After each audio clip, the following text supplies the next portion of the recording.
official. Good. What's up, peoples? It's Christina. I'm back with another video. This video is about the time gap between my last video. It's been like a month, I think, and it's been a lot going on since then. I had a broken hard drive and then some internet issues, so that's the reason I've still been filming though, but I wanted to catch you guys up. This video is about my first IEP meeting. If you're not familiar with the term IEP, it means individualized education plan. Sometimes the P is program, so program or plan. But IEP is basically a set in stone guide of accommodations for your child to help them learn in their best environment or best accommodations. Some examples of that could be your child may need like adaptive seating, like I'm sitting on a yoga ball right now because they may squirm a bit or whatever. But IEPs aren't just specifically for children with autism.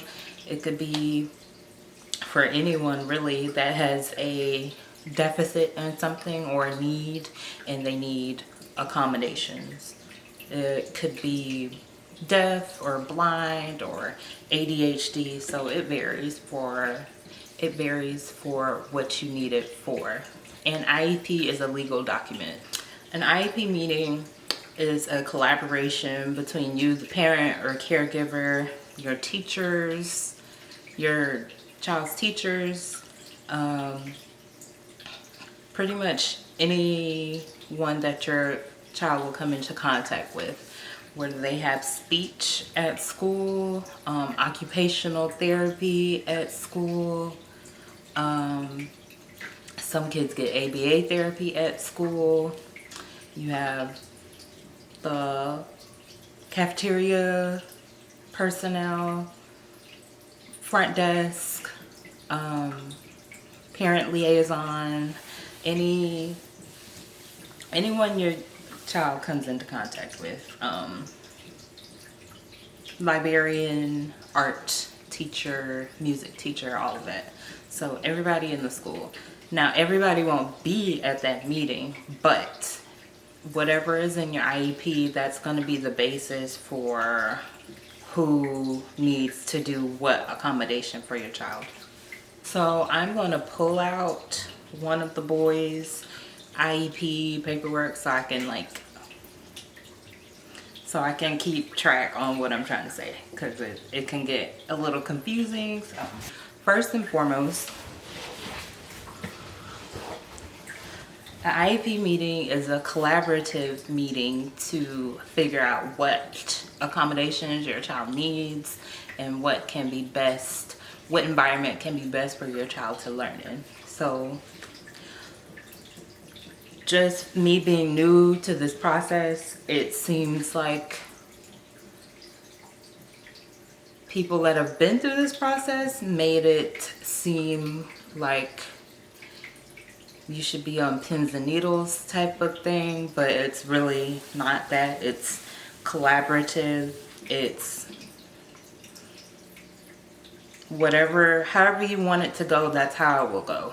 If you want to suggest something, no one's going to tell you no, because legally they cannot tell you no if you are suggesting something for your child. So I want to so for an IEP meeting, you will get everything is documented on paper, every single thing. So even if your child is special needs or not special needs, our process was a bit different opposed to a traditional IEP process. When Sage and Saint started school, the process for the school system that they're in, they have to first be in a general education classroom. Not physically, they just have to be placed in a general education classroom, because to the school board, since they do not have an IEP yet, they have to see a need for IEP. Now me, I'm a proactive parent. When I signed them up for school, I told them, so me knowing that Sage and Saint already had an autism diagnosis, I made the school aware that both of them were diagnosed with autism. I wanted to make sure everyone was aware that this is what Sage and Saint will not do. This is what they need help with. All of that, very transparent. And I didn't know what the IEP process was, but this was about maybe a week and a half before school was supposed to start. I learned that they were going to be placed in a general education class, and we went to the school orientation, open house, whatever it's called, and met with the teacher. And I'm telling her, okay, Sage and Saint gonna do this, this, and that, because at that point for open house, I had already met and emailed the principal and the assistant principal, which was the head of the special education department. So I had already been in contact and communication with them several times. So open house comes, I'm telling the teacher they're gonna do this, this, and that, and what would their first day of school look like. And the teacher, she actually let me know that because Sage and Saint would be in her class, they would have a paraprofessional in the class specifically for them. Now, paraprofessional is basically a teacher's assistant. They provide extra support for the teacher if they need extra support, and for the children if they need extra support. So we went to the open house. I met with the principal again after I met with the teacher, because I'm like, okay, I don't want this to become a disruption type of situation, because I know what Sage and Saint's capabilities are, and they let me know that they would not be a problem, and they were providing extra support in the classroom anyway. So fast forward to the day before school started. Was that the day before? Yeah, the day before school started, because they started school on a Wednesday. So Tuesday, I get a call from the assistant principal, which is the head of the special needs department.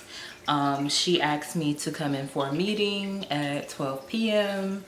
to bring the boys for a emergency special education placement meeting. I guess it was just called an emergency placement meeting. I forgot. So at that meeting, we went. At that meeting, it was basically a sped up process of an evaluation to see what special needs services they would need. So Sage and Saint, they had testing with the school psychologist, the speech language pathologist, the special,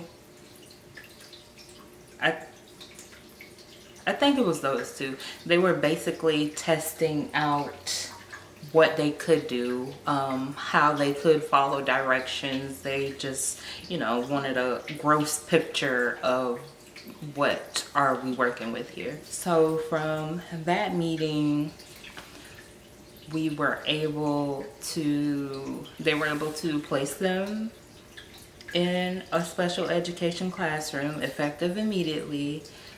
They were placed in 2 separate classrooms just to make sure their skills weren't hindered or hidden due to them being twins and them being so close. So they just wanted to see what they can do individually. Now the school system, they have what is it called? They're called autism self-contained classrooms, which just means it'll be more children that have most of the same skill sets as them in it. They have 2 special needs classes. Now pause. Sage's autism diagnosis is autism level 3 and Saint's is autism level 2. Level 3 is on the more severe side and level 2 is mild. So unpause. Back to the classrooms. So they were put in 2 separate classrooms. For that school board, their autism scale was backwards. So their autism level 1 class was most restrictive. Their autism level 2 class was mild. And then their autism level 3 class was the least restrictive. So Sage, diagnosed with autism level 3, he was placed in autism level 2 class. And then Saint, diagnosed with autism level 2, was placed in the autism level 3 class. Now that's just how the school system goes.